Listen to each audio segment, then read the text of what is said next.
அஸ்ஸலாமு அலைக்கும் வரஹ்மத்துல்லாஹி வபரகாத்துஹு. அல்ஹம்துலில்லா, இறைவனுடைய அருளால் நம்ம தொடர்ந்து குர்ஆனுடைய வசனங்களை ஓதிட்டு வரோம். அதற்கு நம்மளால் முடிஞ்ச அளவுக்கு விளக்கங்களையும் சிந்திச்சிட்டு வரோம். அல்ஹம்துலில்லா. இப்போது சூரத்துல் ஹூத் 11வது அத்தியாயமான ஹூதை நம்ம ஓதிட்டு வந்தோம். 66 வசனங்கள் இது வரைக்கும் நம்ம ஓதியிருக்கோம். இதில் ஹூத் அலைஹிஸ்ஸலாம் உடைய சமூகத்தை கடைசியாக இறைவன் என்ன பண்ணனான்ற வரைக்கும் நம்ம பார்த்துருந்தோம். 66வது வசனத்தில் அவன் சொல்லியிருந்தான், கடைசியாக நம்மளுடைய தீர்ப்புக்கான டைம் வந்துச்சு. அப்போது நம்மளுடைய அருளால் சாலிகையும் அவரோட நம்பிக்கை கொண்டிருந்தவர்களையும் நம்ம காப்பாற்றினோம்.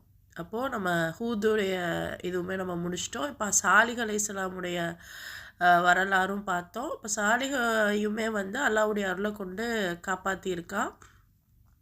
அந்த நாளில் வரக்கூடிய இழிவுல இருந்தும் பாதுகாத்திருக்கான். நிச்சயமாக இறைவன் மாபெரும் வலிமையுடையவனும் அனைவரும் மிகைத்தவனும் ஆவான் அப்படிங்கிற வரைக்கும் நம்ம பார்த்துருந்தோம். நூஹ் அலைஹிஸ்ஸலாம் பார்த்தோம், ஹூத் அலைஹிஸ்ஸலாம் பார்த்தோம், சாலிஹ் அலைஹிஸ்ஸலாமையும் பார்த்தோம். அவங்களுடைய அந்த கூட்டம், அவங்களுடைய அந்த உம்மத் எந்த அளவுக்கு அவங்கள கஷ்டப்படுத்துச்சு, எந்த அளவுக்கு பெருமை கொண்டு இருந்துச்சு அப்படிங்கிறத பார்த்தோம். இப்போ இனி 67வது வசனத்துலேருந்து இன்னும் இறைவன் என்னெல்லாம் சொல்லித்தரான் அப்படிங்கிறத பார்க்கலாம்.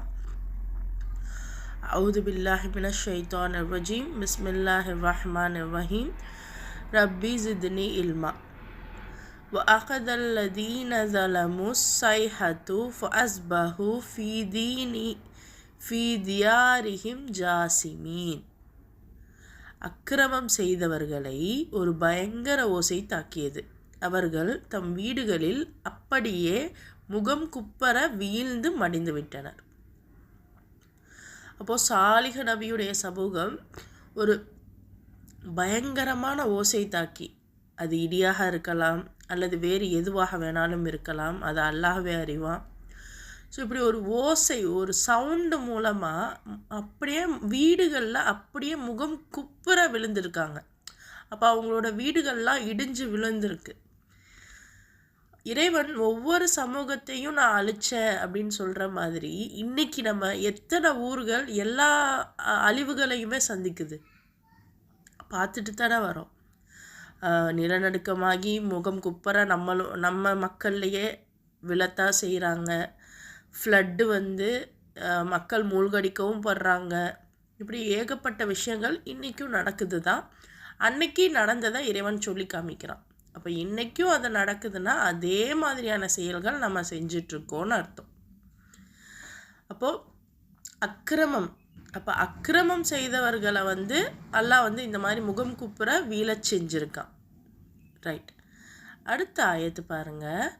கஅல்லம் யக்னவ் ஃபீஹா அலா இன்ன சமூத் கஃபரு ரப்பஹும் அலா புதல் லி சமூத்.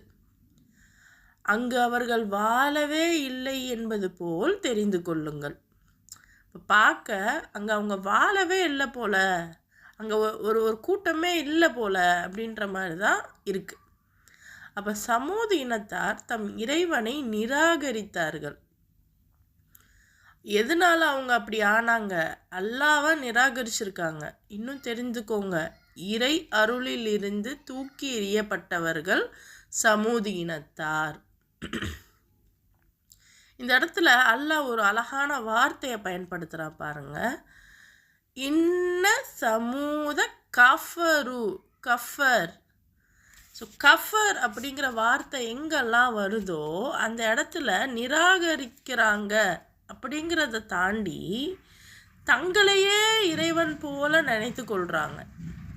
அல்லது காஃபிர், பொய்யன், இந்த மாதிரிலாம் வந்தால் நம்ம தஜ்ஜாலோட கம்பேர் பண்ணணும் அப்படின்னு நம்ம சொல்லியிருக்கோம். அப்போது தஜ்ஜால் அப்போ அல்லாஹ்வுடைய பேச்சை கேட்காம, ஏன்னா இவங்க எல்லாமே இவங்களுக்கு எப்படி அந்த விஷயங்கள்லாம் தோணுது. நம்ம இது வரைக்கும் பார்த்ததில் அல்லாஹ் தான் நமக்கு எல்லாமே சொல்லி கொடுத்து அனுப்புகிறான். அப்போ நம்ம அல்லாஹ்வுடைய பேச்சு தான் கேட்கணும். ஆனால் அல்லாஹ் பேச்சை கேட்காம வேறு தவறான வழியில் நம்ம போகிறோம் அப்படின்னா அந்த இடத்துல தஜ்ஜால் நிற்கிறாப்புலன்னு அர்த்தம். அப்போ அந்த கஃபரு அப்படின்னு வர இடங்கள்லாம் அந்த மக்கள் தஜ்ஜால் பேச்சை கேட்டிருக்காங்க. அப்போது தஜ்ஜால் என்ன மாதிரியெல்லாம் ஒவ்வொரு சமூகத்தையும் வழிகெடுத்திருக்கான் அப்படிங்கிறத நம்ம சிந்திக்கணும். அப்போ இந்த மக்கள் அல்லாவை நிராகரிச்சிட்டு இருந்த காரணத்தினால இதுக்கு முன்னாடி அங்கே வாழவே இல்லைன்ற லெவலுக்கு அந்த மாதிரி பார்க்கக்கூடிய அளவுக்கு அவங்க அழிஞ்சு போயிருக்காங்க. அல்லாவுடைய அருள்ல இருந்து தூக்கி எறியப்பட்டிருக்காங்க. அடுத்து பாருங்க, வலக்க ஜாஅத் ருசூலுனா இப்ராஹீம் பில் புஷ்ரா காலு சலாமா கால சலாமுன் ஃபமா லபிச அன்ஜாஅ பீஜிலின் ஹனீத். மேலும் பாருங்கள், நம்முடைய வானவர்கள் இப்ராஹீமிடம் ஒரு நற்செய்தியை கொண்டு வந்தார்கள். உங்கள் மீது சாந்தி நிலவட்டும் என்றார்கள். அதற்கு உங்கள் மீதும் சாந்தி நிலவுக என்று இப்ராஹிம் பதிலளித்தார். பிறகு சிறிது நேரத்திற்குள் அவர்களுக்கு விருந்தளிப்பதற்காக வறுத்த கன்றின் மாமிசத்தை கொண்டு வந்தார். இப்போ இந்த இடத்துல இப்ராஹிம் அலைஹிஸ்ஸலாமுக்கு வானவர்கள் நற்செய்தி சொல்கிறதுக்காக வராங்க. இப்போ இந்த இடத்துல அவர் அவங்களுக்கு உபசரிக்கிறதுக்காக வறுத்த கன்றுக்குட்டியை கொண்டு வந்திருக்காரு. ஸோ அல்லாஹ் இதை ஏன் மென்ஷன் பண்ணுறான் அப்படிங்கிறத அவனே அறிவான். ஏன்னா வானவர்கள் எந்த ஒரு நம்மளை மாதிரியான உண்பவர்களோ அல்லது நம்மளை மாதிரி எத்தகையவர்கள் அப்படின்னு நமக்கு தெரியாது. அப்படி இருக்கையில் வானவர்களுக்கு இப்ராஹிம் அலைஹிஸ்ஸலாம் விருந்து வச்சுருக்காங்க. விருந்துக்காக வறுத்த கன்றோட மாமிசத்தை கொண்டு வந்திருக்காங்க அப்படிங்கிறது நமக்கு புரியுது. அதே மாதிரி சலாம் சொல்லி ரெண்டு பேரும் ஒரு சலாம் நம்ம எப்படி சொல்லுவோம், ஒரு க்ரீட்டிங்காக நம்ம சொல்லுவோம் இல்லையா, அந்த மாதிரி வானவர்களும் நபி இப்ராஹிம் அலைஹிஸ்ஸலாமும் க்ரீட் பண்ணிக்கிறாங்க ஒருத்தருக்கு ஒருத்தர். அடுத்து ஃபலம்மா ராஐதீஹும் லா யத்தஸிலு இலைஹி நகீரஹும் வஅௌஜஸ மின்ஹும் ஹீஃபா காலு லா தகஃப் இன்னா உர்சில்னா இலா கௌமி லூத். ஆனால் அவர்களின் கைகள் உணவை தொடவே இல்லை என்பதை இப்ராஹிம் பார்த்தபோது அவர்களை பற்றி அவருக்கு சந்தேகம் ஏற்பட்டது. மேலும் அவர்களை கண்டு அவர் அஞ்சினார். அதற்கு வானவர்கள், நீர் அஞ்ச வேண்டாம், திண்ணமாக நாங்கள் லூத் சமூகத்தாரின் பால் அனுப்பப்பட்டிருக்கிறோம் என்று கூறினார்கள். அப்போ இது மேபி அது ரெகுலராக இருந்திருக்குமோ. ஏன்னா குரானில் அந்த வார்த்தைகள் வருது அப்படின்னா அது காரணம் இல்லாமல் வராது. ஸோ அப்படி இவங்களுக்கு இது கன்ஃபர்மைஸ்டாகவும் நமக்கு தெரியலை, நம்மளுடைய புரிதல் தான். சரியா? ஸோ ஒரு குரானில் இது இருக்குது, அதை நம்ம புரிஞ்சுக்கிறோம், இது நமக்கு புதுசாகவும் இருக்குது. அதனால் எந்த அளவுக்கு இறைவன் நமக்கு இதை புரிய வைக்கிறானோ புரிய வைக்கட்டும், நம்ம அதை கவனிச்சுக்கிட்டே வருவோம். சரியா? அப்போ இப்ராஹிம் அலைஹிஸ்ஸலாம் இவங்களுக்கு அந்த பொரித்த கன்றுக்குட்டியை வைக்கும்போது இவங்க கைகள் அதை தொடவே இல்லை. அப்போ தொடலைங்கிறப்போ இவருக்கு பயம் வருது. அப்போது மேபி இது என்னுடைய ஒரு பர்செப்ஷன் என்னென்னா, நபிமார்கள் ஏதாவது ஒரு விஷயத்தை கொடுக்கும்போது அவங்க அதை ஏற்றுக்கறல அப்படின்னா அப்போது மேபி அவங்க வேறு ஏதோ அழிவுக்காக வந்திருக்காங்க போல் அப்படின்னு அவங்க உணர்ந்துருப்பாங்க போல். யார்? வானவர்கள் நபிமார்கள் கொடுக்கறத ஏற்றுக்கிடலை அப்படின்னா அப்போ ஏதோ அழிவுக்காக வந்திருக்காங்க போல் அப்படின்னு அவங்க கன்ஃபார்ம் பண்ணுவாங்க போல். அதனால தான் பயப்பட்டுருக்காங்க. இது என்னுடைய ஒரு தாட்டு. ஓகே. அண்ட் அதே மாதிரி இன்றைக்கி நம்ம தமிழ் சைட்லையும் பாருங்கள், அல்லது வேறு எதுலேயும் பாருங்களேன், கோயில்களில் படையல் வைப்பாங்க. ஸோ சாமிக்கு நான் வைக்கிறேன் அப்படின்ட்டு. அப்போது இது எனக்கு இப்போது இந்த விஷயங்கள் பார்த்தோன்னே எனக்கு என்ன தோணுதுன்னா, ஒருவேளை நபிமார்கள் வானவர்களுக்கு அப்படி வைத்திருக்கலாம். அதை ஒழுங்காக புரிஞ்சிக்காத மக்கள் காலப்போக்கில் இவங்களே அப்படி வைக்கிறாங்களோ அப்படிங்கிற சந்தேகம் எனக்கு இப்போ எழுது. ஏன்னா இப்ராஹிம் அலைஹிஸ்ஸலாம் படையல் வைக்கிறாங்க. படையல் மீன்ஸ் விருந்து. பட் இவங்க அது விருந்துன்னு இல்லாமல் நம்ம தமிழில் என்ன சொல்கிறோம், படையல் அப்படின்னு சொல்கிறாங்க. ஸோ அந்த மாதிரி அந்த விருந்து வைக்கும்போது இன்றைக்கும் பாருங்களேன் அதே தான் நடக்கும். கடவுள் ஏற்றுக்கிட்டாரு ஏற்றுக்கறல அந்த மாதிரிலாம் வந்து பேசுவாங்க லைக் தட். இது நம்ம முஸ்லீம் சமூகத்தில் இல்லைன்னாலும் தமிழ் சமூகத்தில் இதை நம்ம பரவலாக பார்க்க முடியும். அப்போ ஆனால் அப்போ இப்போ வைக்கிற எல்லாருமே வந்து அப்போ வானவர்களுக்காக தான் வைக்கிறாங்களா? அப்போ இருக்கிற எல்லா சாமியும் வானவர்களா? அது நமக்கு தெரியாது. அது இறைவனை அறிவான். அதை அவ்வளோ டீட்டெயில்டாக நீங்கள் யோசிக்க தேவையில்லை. ஆனால் இந்த பழக்கம் ஒரு நல்ல பழக்கத்துலேருந்து தான் வந்திருக்கு. இது மாறி மருவி இன்னைக்கு பொய்யா நிற்கிது. அது மட்டும் உண்மை. சரியா? அப்போது இப்படி அவங்க வந்து அந்த அந்த உணவை வந்து எடுத்துக்காததுனால இவர் பயப்படுறாரு. அப்போது வானவர்கள் சொல்கிறாங்க, நீங்கள் பயப்பட வேணாம், நாங்கள் லூது சமூகத்தாரின் பால் நாங்கள் அனுப்பப்பட்டிருக்கோம் அப்படின்னு அவங்க பதில் சொல்கிறாங்க.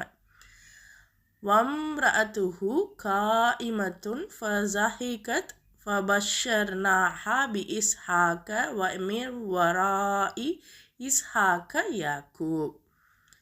அப்போது இப்ராஹிமுடைய மனைவியும் நின்று கொண்டிருந்தார். அவர் இதனை கேட்டதும் சிரித்தார். நாம் அவருக்கு இஸ்ஹாக் பிறக்கப் போவது பற்றியும் இஸ்ஹாக்குக்கு பின் யாக்கூப் பற்றியும் நற்செய்தி அறிவித்தோம். இப்போ இந்த விஷயம் சொல்லிட்டாங்களா, லூத் நபியுடைய சமூகத்துக்கு நம்ம வந்திருக்கோம் அப்படின்னு. அதுக்கப்புறம் இவருக்கு பின்னாடியே வந்து இப்ராஹிம் அலைஹிஸ்ஸலாமுடைய மனைவியும் நிற்கிறாங்க. அப்போ இவங்க நிற்கும்போது இப்போ இவங்க என்ன சொல்கிறாங்க, உங்களுக்கு வந்து இஸ்ஹாக் அப்படிங்கிற மகன் பிறக்க போகிறாரு, அப்புறம் இஸ்ஹாக்கு அப்புறம் யாக்கூப் அப்படிங்கிறவங்க வருவாங்க. இந்த ஒரு நற்செய்தி சொல்லும்போது அவங்க சிரிக்கிறாங்க. அவங்க என்ன பண்ணுறாங்க, சிரிக்கிறாங்க. யார்? இப்ராஹிம் நபியுடைய மனைவி. காலத் யுவைலதா அஇலது வ அனா அஜூசும் வஹாதா பஅலி ஷைஹா இன்னஹாதா லஷை உன் அஜீப். அதற்கு அவர், அந்தோ என் துர்பாக்கியமே, நானும் முதியவளாகி விட்டேன், என்னுடைய கணவராகிய இவரும் முதுமை அடைந்து விட்டார், இந்நிலையில் எனக்கு குழந்தை பிறக்குமா? திண்ணமாக இது ஒரு வியப்புக்குரிய செய்தியாக இருக்கிறது என்று கூறினார். அப்போது உங்களுக்கு குழந்தை பிறக்கும்னு சொல்லும்போது இவங்களுக்கு என்ன ஒரு மாதிரி அந்த சிரிப்புக்கு பின்னாடி ஒரு வேதனையும் ஒரு தயக்கமும் இருக்குது. நானும் இந்த மாதிரி வயசாயிருச்சு, என்னுடைய கணவரும் வயசாயிருச்சு, எங்களுக்கு எப்படி குழந்தை பிறக்கும்? இது ஒரு காமனான கேள்வி. எஸ். அப்போ இது ரொம்ப வியப்பாக இருக்கே அப்படின்னு சொல்லி கேட்குறாங்க. அதுக்கு அவங்க என்ன சொல்கிறாங்க மாணவர்கள் அப்படின்னா, காலு அத்தஜபீன மின் அம்ரில்லாஹி ரஹ்மத்துல்லாஹி வ பரக்காத்துஹு அலைக்கும் அஹ்லல் பைத் இன்னஹு ஹமீதும் மஜீத்.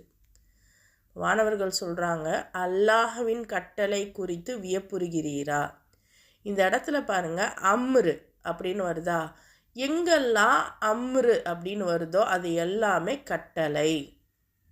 மின் அம்ரில்லா அப்படின்னா அல்லாஹ்வுடைய கட்டளை மீது உங்களுக்கு டவுட் வருதா? நீங்கள் வியப்புடுறீங்களா? இப்ராஹீமின் குடும்பத்தாரே, உங்கள் மீது அல்லாஹ்வின், அதாவது பைத், அஹ்லல் பைத் அப்படின்னா குடும்பத்தார். அப்போ வீட்டில் உள்ளவங்க அப்படின்னு சொல்லுவாங்கள்ல, ஸோ அந்த மாதிரி அஹ்லல் பைத் அப்படின்னா குடும்பத்தார். அல்லாவின் அருளும் அவனுடைய வாழ்த்துக்களும் பொழிந்து கொண்டிருக்கின்றன. நிச்சயமாக அல்லாஹ் பெரும் புகழுக்குரியவனாகவும் பெரும் மாட்சிமை உடையவனாகவும் இருக்கிறான். இப்போ நீங்கள் அல்லாஹ்வுடைய அருள் மேலே நீங்கள் இது பண்ணாதீங்க, டவுட் படாதீங்க. அல்லாஹ் வந்து நிச்சயமாக மிகப்பெரிய புகழுக்குரியவன். அவன் என்ன நினச்சாலும் எதை எப்போ தரணும்னு நினச்சாலும் அவன் தருவான். அப்போ இன்றைக்கும் நமக்கு வந்து ஏகப்பட்ட மனக்குமுறல்கள் இருக்குது. எனக்கு சில விஷயங்கள் கிடைக்கணும், ஆனால் எனக்கு நேரத்துக்கு அது கிடைக்கலன்னு சொல்லிட்டு நம்ம வருந்துடும். அது கிடைச்சதுக்கப்புறம் எனக்கு நான் கேட்டப்ப எனக்கு கிடைக்கல, இப்போ கிடச்சி என்ன செய்ய அப்படின்னு உதாசனப்படுத்துகிறோம். இது ரெண்டுமே தப்பு. இது ரெண்டுமே தப்பு. இங்கே எப்படி எனக்கு வந்து இப்போது எனக்கு வயசாயிருச்சே, இதுக்கப்புறம் எப்படி அல்லாஹ் தருவான் அப்படின்னு அவங்க நினச்சாங்கல்ல. அவங்க நினச்சதுக்கு ஆக்சுவலாக அல்லாஹ் தருவான்னு அவங்களுக்கு தோணலை. இது இயற்கையாக நாட் பாசிபிள் அப்படின்னு அவங்க நினச்சாங்க. ஆனால் இயற்கையே அல்லாஹ் தான், அல்லாஹ்வுடைய பவர் தான் இயற்கையே. அப்படிங்கிறப்ப எதுவுமே அல்லாஹ்னால பாசிபிள். அப்போது நம்ம லைஃப்பில் எதையாவது நம்ம தேடி இருக்கோம், நாடி இருக்கோம் அப்படின்னா அது நமக்கு சரியான நேரத்தில் வரும். நம்ம நினைக்கிறது தான் சரியான நேரமாக ஆயிடாது. எனக்கு இப்போ வந்து ஒரு 25 வயசில் என் மகளுக்கு நான் கட்டி வைக்கணும், 20 வயசில் நான் திருமணம் பண்ணி வைக்கணும் என் மகனுக்கோ மகளுக்கோ அப்படின்னு நம்ம நினப்போம். ஆனால் ஏதோ ஒரு சூழல், ஏதோ ஒரு இது, அது வந்து ஒரு 25 வயசு, சிலருக்கு 30 வயசில் கூட கல்யாணம் ஆகும். அது அந்தந்த நாட்டம். அப்போது என் பிள்ளைக்கு இப்போ நான் கல்யாணம் பண்ணி பார்க்கணுன்னு நினச்சேன், ஆனால் இப்போ தானே நடக்குது அப்படின்னு நினைக்கிறதுல எந்த பிரயோஜனமும் இல்லை. இல்லை நம்ம 30 வயசில் கல்யாணம் பண்ணணுன்னு நினப்போம் பையனுக்கு, ஆனால் அவன் 23 வயசுலேயே கல்யாணம் பண்ணியே ஆகணும்னு நிற்பான். வேறு வழி இல்லை, பண்ணி தான் ஆகணும், அவனுடைய விருப்பம். ஸோ அந்த மாதிரி அதே மாதிரி குழந்த வந்து எனக்கு திருமணமான உடனேயே வேணும்னு நினப்போம்.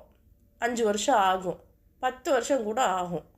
சிலர் வந்து ஒரு 2 வருஷம் சென்று புள்ள பெற்றுக்கிறலான்னு நினப்போம், ஆனால் உடனேயே கிடைக்கும்.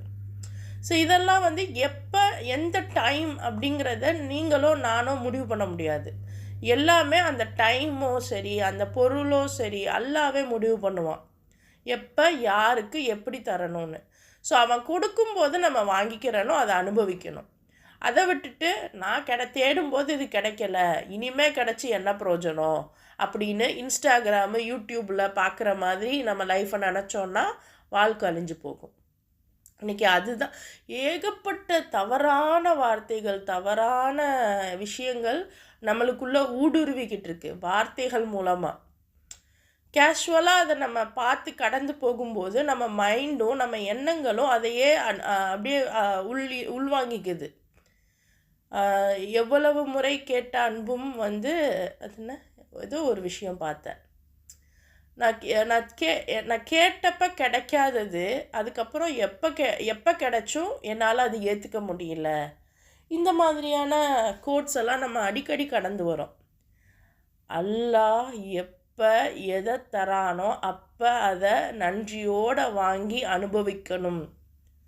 அவன் அதை தர தாமதப்படுத்தினா வெயிட் பண்ணணும். இது அவனுடைய மாட்சிமை. புரிந்தவர்கள் சிறப்பாக வாழுவார்கள், எந்த கவலையும் இல்லாமல். அப்படி இவங்க இப்ராஹிமுடைய மனைவிக்கு வந்து சொல்லிடுறாரு. அடுத்து பாருங்க, ஃபலம்மா தஹப அன் இப்ராஹிம் ரவு வஜாஅத்துஹுல் புஷ்ரா யுஜாதிலுனா ஃபீ கௌமி லூத். அப்போ இப்ராஹிம்க்கு அச்சம் அகன்று குழந்தை பேர் பற்றிய நற்செய்தியால் அவருக்கு மகிழ்ச்சி ஏற்பட்ட போது லூத் இனத்தாரை பற்றி அவர் நம்மிடம் தர்க்கம் செய்ய தொடங்கிவிட்டார். அப்போது ஃபஸ்ட்டு நமக்கு இவங்க வந்து நம்ம சமுதாயத்தை அழிக்க வரலை அப்படிங்கிறப்ப கொஞ்சம் பயம் நீங்குது. அப்புறம் குழந்தை பேர் பற்றி சொல்லவும் நல்லா கொஞ்சம் ஹாப்பி ஆகுறாரு. திருப்பியும் அவருடைய அந்த அந்த நல்ல குணத்தை பாருங்கள். லூத் சமூகத்தை பற்றி இவங்கக்கிட்ட சண்டைக்கு போகிறாரு. தர்க்கம் அப்படின்னா கொஞ்சம் வாதம் செய்கிறாரு. நீங்கள் இப்போ இது பண்ணுங்க, அவங்களுக்காக ஒரு பரிந்து பேசுகிறாரு. இன்ன இப்ராஹிம லஹலீமுன் அவ்வாஹும் முனீப். நிச்சயமாக இப்ராஹிம் இரக்கமுடையவராகவும் மென்மையான உள்ளமுடையவராகவும் இருந்தார். இப்போ அவர் தர்க்கம் பண்ணது வந்து ஒரு பெரிய விஷயம் இல்லை. ஏன்னா அல்லாஹ் என்ன சொல்கிறான், அவர் ரொம்ப இரக்கமுடையவராகவும் மென்மையான உள்ளமுடையவராகவும் இருந்திருக்காரு. ஆனால் அப்படிப்பட்ட இப்ராஹிம் தான் எவ்வளோ பெரிய வேலைகள் செஞ்சுருக்காரு தெரியுமா? சுபஹானல்லாஹ். உலகம் முழுக்க ஒவ்வொரு இடமா போய் தன்னுடைய மகனையும் மனைவியையும் விட்டுட்டு இன்னும் தன்னுடைய சகோதரனையும் கொண்டு போய் ஒவ்வொரு கம்யூனிட்டிலையும் விட்டுட்டு இந்த மக்களை நீ சீர்படுத்து அப்படிங்கிற மாதிரி விட்டுட்டு ஒவ்வொரு இடமா போனார். அவருடைய வரலாறெல்லாம் படித்து பாருங்கள். அப்போ இந்த மாதிரி இப்ராஹிம் வந்து இரக்கமுடையவராகவும் மென்மையான உள்ளமுடையவராகவும் இருந்தார். யா இப்ராஹிமு அரிஸ் அன் ஹாதா இன்னஹு கஜா அம்ரு ரப்பிக் வ இன்னஹும் ஆத்தைஹிம் அதாபுன் கைரு மருதூத். மேலும் எந்த நிலையிலும் நம் பக்கம் மீளக்கூடியவராகவும் இருந்தார். என்னதான் இருந்தாலும் எப்போவுமே அல்லாஹ் பக்கமே அவர் மீளக்கூடியவராக இருந்திருக்காரு. கடைசியில் நம் மாணவர்கள் அவரிடம் கூறினார்கள், இப்ராஹீமே இவ்வாறு தர்க்கம் செய்வதை விட்டுவிடுவீராக. திண்ணமாக அதிபதியின் கட்டளை வந்தாகிவிட்டது. இனி எவராலும் தடுத்து நிறுத்த முடியாது. வேதனை அவர்களிடம் வந்தே தீரும். அப்போது யாராக இருந்தாலும் ஒரு கூட்டத்துக்கு மேலே அல்லாஹ் வந்து தண்டனை கொடுக்கணும்னு நினச்சிட்டா அவன் கட்டளை நினைக்கிறது ஓகே, பட் அவன் கட்டளை இட்டுட்டா யாரும் தடுக்க முடியாது. அந்த கட்டளை அந்த அம்ரு அவன் பண்ணுறதுக்கு முன்னாடி நம்ம வேலையை செஞ்சிடணும். இப்போ அந்த மாதிரி இப்ராஹிமே நீங்கள் எங்ககிட்ட வாதம் பண்ணுறதுல எந்த பிரயோஜனமும் இல்லை, நீங்கள் விட்டுருங்க. ஏன்னா அல்லாஹ் கட்டளை இட்டுட்டான், அதை நாங்கள் செஞ்சு தான் ஆகணும். அதை நிறுத்த யாருக்குமே சக்தி இல்லை அப்படின்னு அவங்க சொல்கிறாங்க. வலம்மா ஜாஅத் ருசூலுனா லூத்தன் சீஅ பிஹிம் வஸாக்க பிஹிம் தர் அவ் வகால ஹாதா யௌமுன் அசீப்.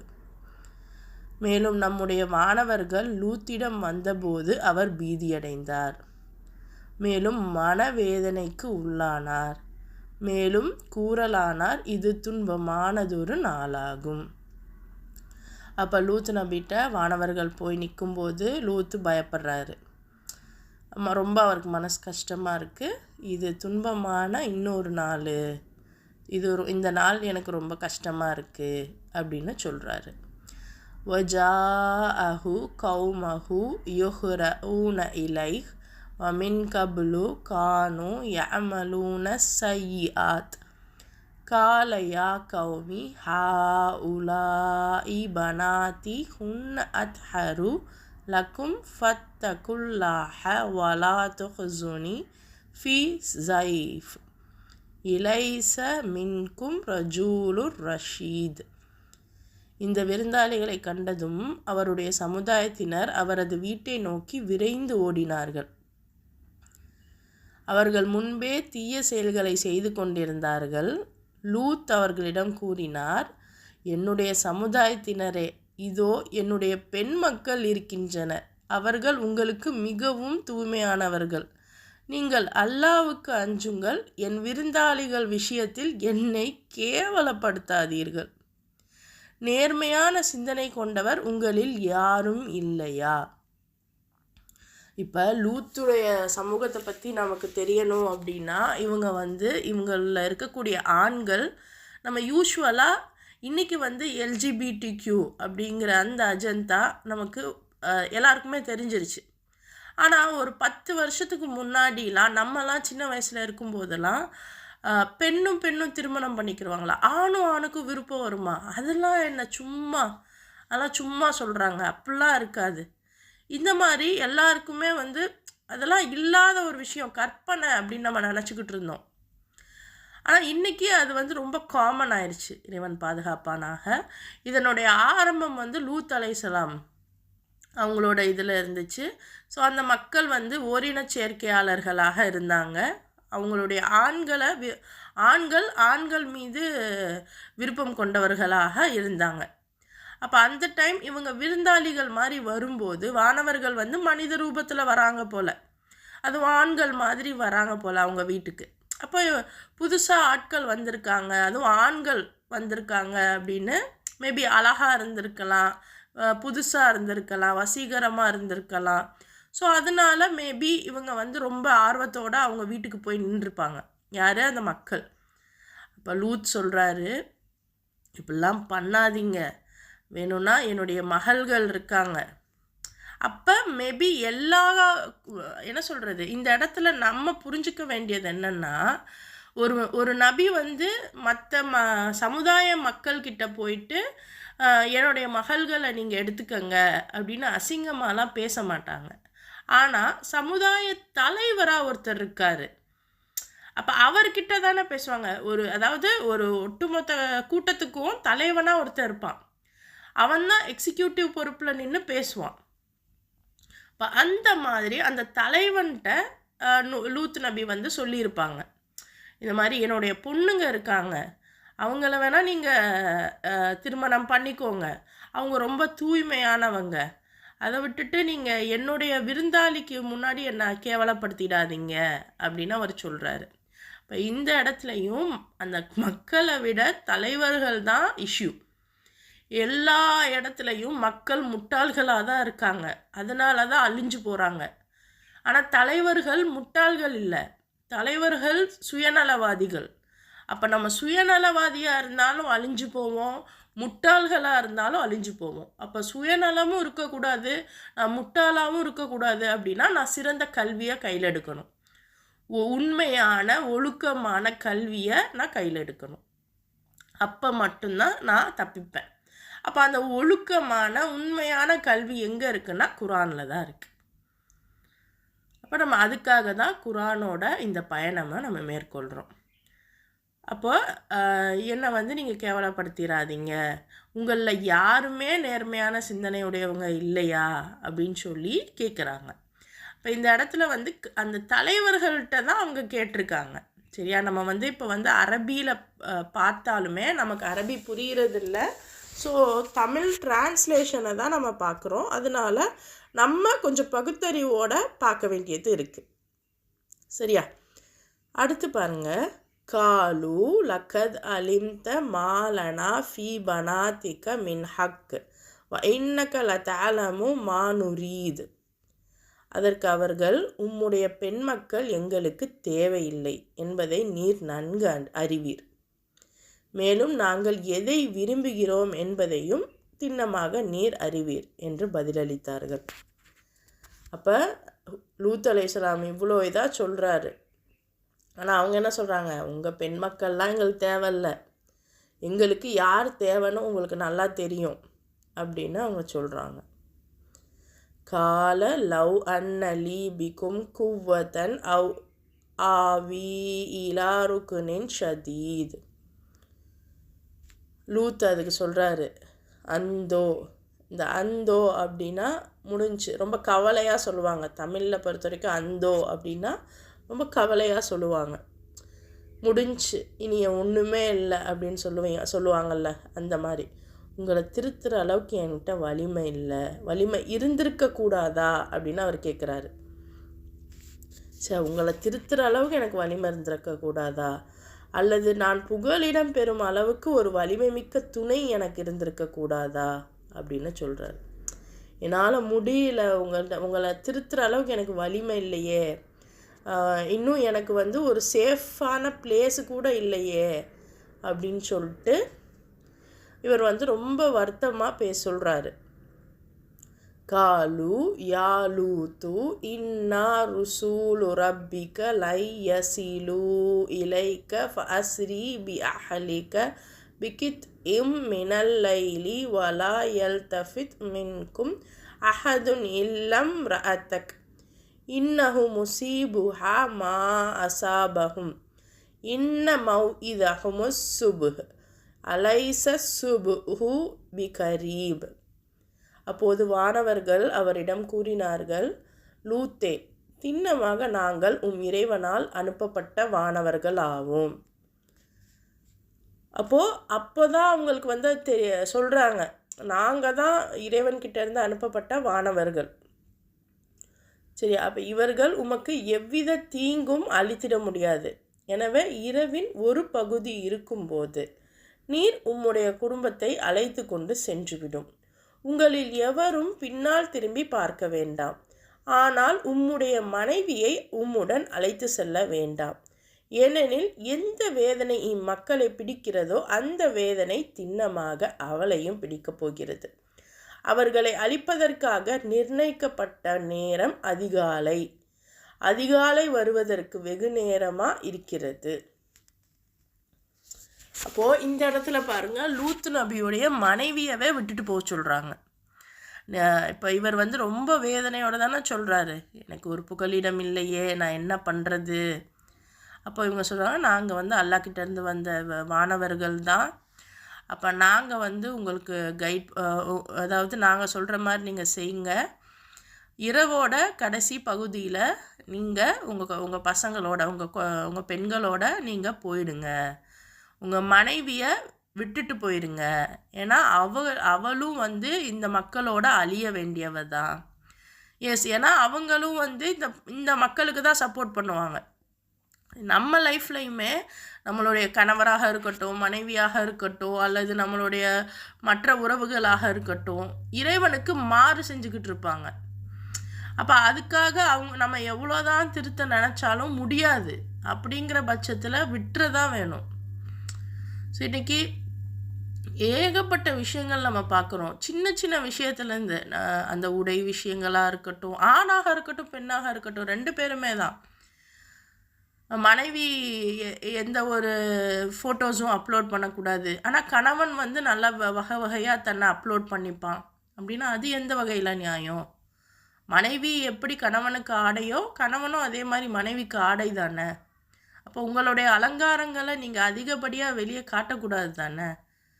அப்போது அந்த மாதிரி இறைவன் சொன்னதுக்கு மாறுபட்டு ஆண் நடந்தாலும் சரி, பெண் நடந்தாலும் சரி, என்னுடைய மனைவி யார்கிட்டையும் பேசக்கூடாது, ஆனால் நான் மற்ற மனைவி யாரோட வேணாலும் பேசுவேன். அதுவும் என்ன வரம்பு மீறுதல் தானே. இன்றைக்கி எவ்வளோ நடக்குது ஆன்லைனில். எத்தனை மனிதர்கள் வெறுமன ஒரு கேர்ள் ஐடி, அது ஃபேக் ஐடியா என்னன்னு கூட பார்க்குறது இல்லை.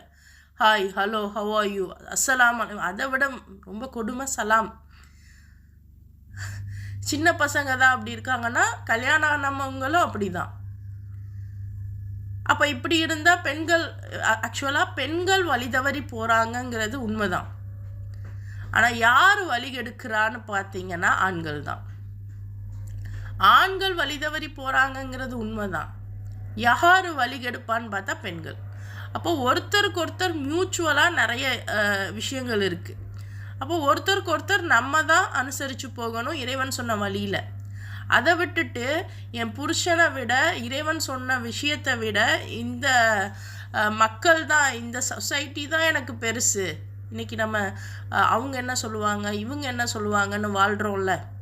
என் புருஷன் கடன்பட்டு செத்தாலும் பரவாயில்ல, வீட்டுக்கு டிவி வேணும், சோஃபா வேணும், ஏசி வேணும்னு சொல்லி வாங்குகிறோம்ல, அந்த மாதிரி தான். பட் அதுக்காக பெண்கள் மட்டும்னு கிடையாது, ஆண்களும் இருக்காங்க. சரியா? ஒரு பெண்ணை பற்றி குரான் தப்பாக பேசுது, அதாவது ஒரு பெண்ணுடைய தவறான விஷயத்தை குரான் பேசுதுங்கிறதுக்காக எல்லா பெண்ணையும் நம்ம கார்னர் பண்ணக்கூடாது. அதே மாதிரி ஒரு ஆணை குரான் பேசுதுங்கிறதுக்காக எல்லா ஆணையுமே கார்னர் பண்ணக்கூடாது. இவங்கெல்லாம் ஒரு படிப்பினை, அவ்வளோதான். அப்போ இவங்களை அழிக்கிறதுக்கான டைம் வந்துருச்சு. இவங்க டைம் அதிகாலையில் நம்ம அழிச்சிருவோம். அதுக்கு முன்னாடி நீங்களாம் புறப்பட்டு போயிடுங்க, பின்னாடி திரும்பி பார்க்காம போங்க அப்படின்னு இவங்களுக்கு சொல்கிறாங்க. ஃபலம்மா ஜாஅ அம்ருனா ஜஅல்னா ஆலியஹா சாஃபிலஹா வ அம்தர்னா அலைஹா ஹிஜாரதம் மின் சிஜ்ஜீலிம் மன்சூத். பிறகு நமது கட்டளைக்குரிய நேரம் வந்தபோது அந்த ஊரை தலைகீழாக புரட்டிவிட்டோம்.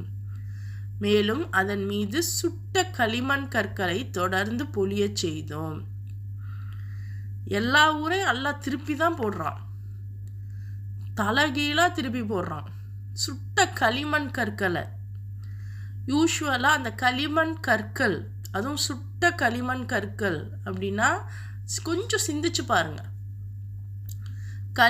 நார்மலாக சூடு பண்ணுறதை விட களிமண்ணோட சூடு அதிகமாக இருக்கும். ஸோ அந்த கற்களை கொண்டு தொடர்ந்து பொழிய செஞ்சுருக்கான். அப்போ எந்த மாதிரி அந்த ஊர் மக்கள் அழிஞ்சிருக்காங்க, எதற்காக? ஓரின சேர்க்கைக்காக.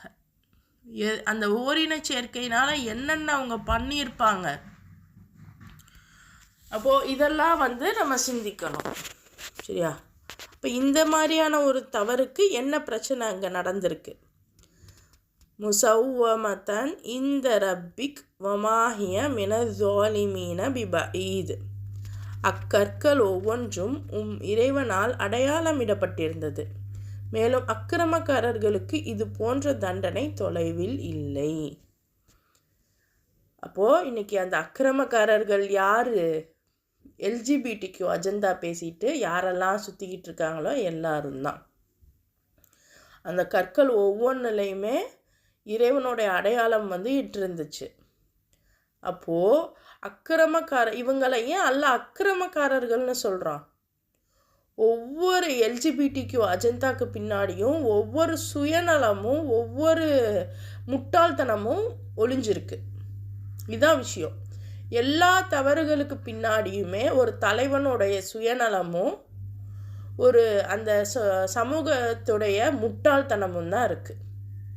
அப்போது ஒரு தவறான விஷயத்துக்குள்ளே யாராவது இருக்காங்கன்னா அவங்க 2 கேட்டகரிக்குள்ளே இருப்பாங்க. ஒன்று சுயநலமாக இருப்பாங்க, அல்லது முட்டாளாக இருப்பாங்க. இது ரெண்டுமே உங்களை விட்டு போகணுன்னா நீங்கள் சரியான கல்வி கற்றுக்கணும். அவ்வளோதான். இதைத்தான் அல்லாஹ் திரும்ப திரும்ப சொல்லிகிட்டே இருக்கான். ஸோ இந்த மாதிரியான தண்டனை உங்களுக்கு தொலைவில் இல்லை. சரியா? அடுத்து மத்தியன்வாசிகளை பற்றி எல்லாம் பேச போகிறோம். ஸோ இப்போ லூத்து சமூகத்துடைய நிலை பற்றி நம்ம பார்த்தோம். அல்ஹம்துலில்லாஹ் நிறைய விஷயங்கள் நம்ம தெரிஞ்சுக்கிட்டோம். மிக முக்கியமாக அக்கிரமக்காரர்களுக்கு தண்டனை தொலைவில் இல்லை. அப்போ நம்மளுடைய செயல்களை நாம் சீர்படுத்திக்கிட்டே வரணும். இன்றைக்கி இருக்க எல்ஜிபிடிக்யூ உடைய அந்த அஜெண்டாக்கு வெகு விரைவில் முடிவு கட்டது இருக்குது அப்படிங்கிறத நம்ம புரிஞ்சுக்கிடலாம். அல்ஹம்துலில்லாஹ் மீதி வசனங்களை இன்ஷா அல்லாஹ் நம்ம அடுத்து பார்க்கலாம்.